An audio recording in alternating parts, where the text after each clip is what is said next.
vitral surgiu no Oriente Médio no século X, mas foi na Europa que a arte prosperou, sendo amplamente utilizada na ornamentação de igrejas e catedrais góticas.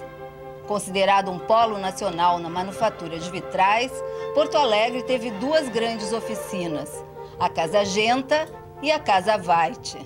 Para estudar o patrimônio de vitrais da cidade, produzidos principalmente pelas duas empresas entre 1920 e 1980, a arquiteta Mariana Werthmeier visitou 40 edificações da capital, incluindo edifícios públicos, igrejas, capelas, escolas, hospitais e cemitérios. A Casa Genta foi uma grande casa de produção de vitral e de vidro. Eles trabalhavam com vidro industrial, vidros mesmo para automóveis. Já a Casa Veit era uma empresa familiar que durou praticamente 3 gerações. A Casa Genta trazia artistas europeus para trabalhar na manufatura de vitrais. Para produzir o vitral é feito primeiro um projeto, depois é feito um cartão na escala 1:1. E muitas vezes esse cartão é feito por um artista plástico e depois executado o painel por um vitralista. Ou, por exemplo, existiam 3 grandes mestres na Casa Genta: o mestre Dobmeier, o mestre Max Dobmeier, F. Huguet, que não se descobriu qual é o primeiro nome, e Urban.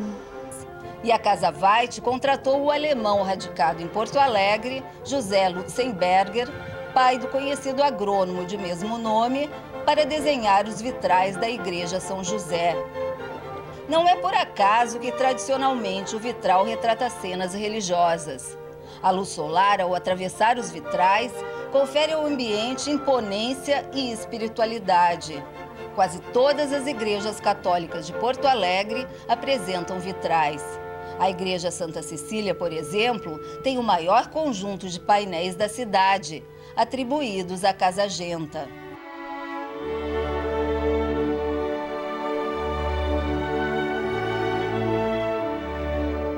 Já os vitrais da Igreja São Pedro são assinados pelas duas casas.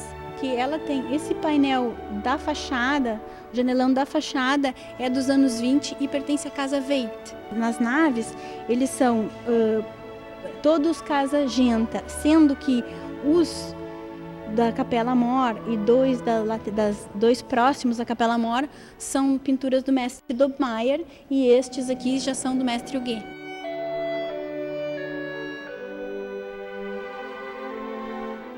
Entre as capelas, destaca-se a do Recolhimento Nossa Senhora do Carmo, que também tem manufatura da Casa Genta. Um recolhimento Nossa Senhora do Carmo, que tem painéis lindíssimos, que foi uma surpresa. São freiras reclusas, mas a capela fica aberta para missas pela manhã.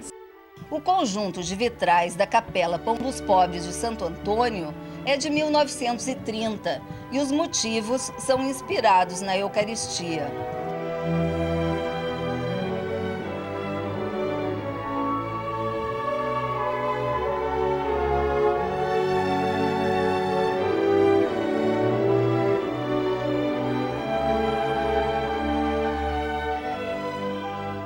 Três igrejas de outras religiões também têm vitrais. Os painéis da Catedral Anglicana da Santíssima Trindade, localizada na Rua Andradas, antiga Rua da Praia, são assinadas pelas duas oficinas.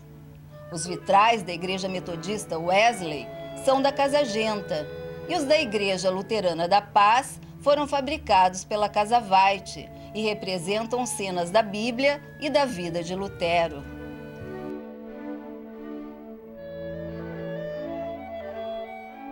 Mas nem todos os vitrais de Porto Alegre têm motivos religiosos.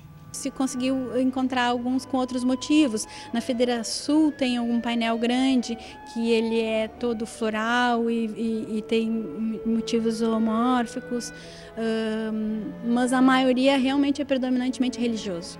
O conjunto de vitrais do Palácio do Comércio é dos anos 40 e assinado por Max Dobmeier.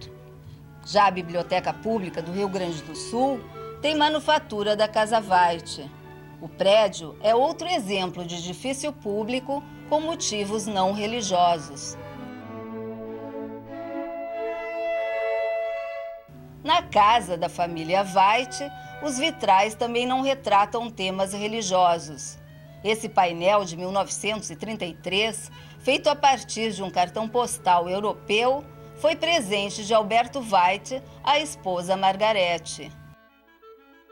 O estudo dos vitrais da cidade revelou características técnicas dos materiais empregados na confecção dos painéis. Esses aqui são alguns fragmentos que nós recolhemos durante a pesquisa e alguns deles foram submetidos então às análises para que a gente pudesse ter mais ou menos uma ideia de qual é a qualidade dos vidros que nós temos e qual é o tipo de pigmento, qual o percentual de cada substância. A maioria dos painéis estão em relativamente bom estado de conservação. Algumas edificações, eu diria que 2 ou 3 igrejas com bastante problema, problema mesmo na estabilidade do pigmento.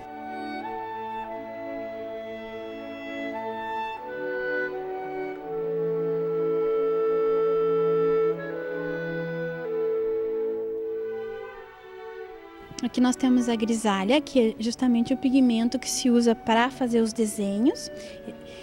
Ela é diluída com vinagre, na Idade Média era urina, e goma arábica.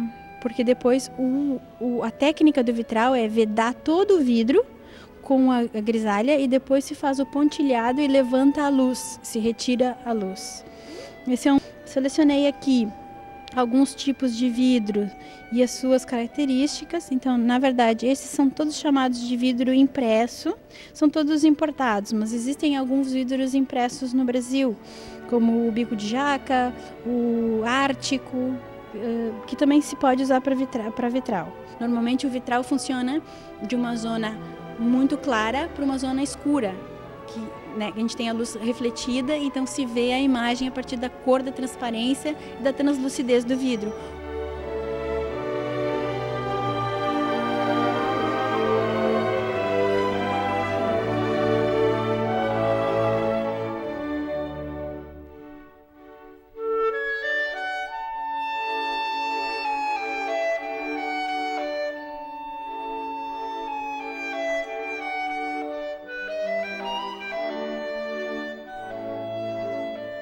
O Palacete Santo Meneghetti é um exemplo de como os vidros opalinos podem garantir a leitura do vitral em ambientes que não recebem luz externa.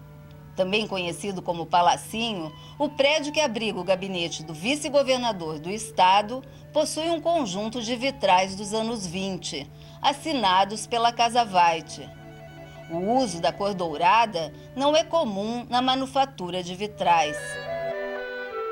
Vemos aqui algumas ferramentas utilizadas na montagem de um vitral.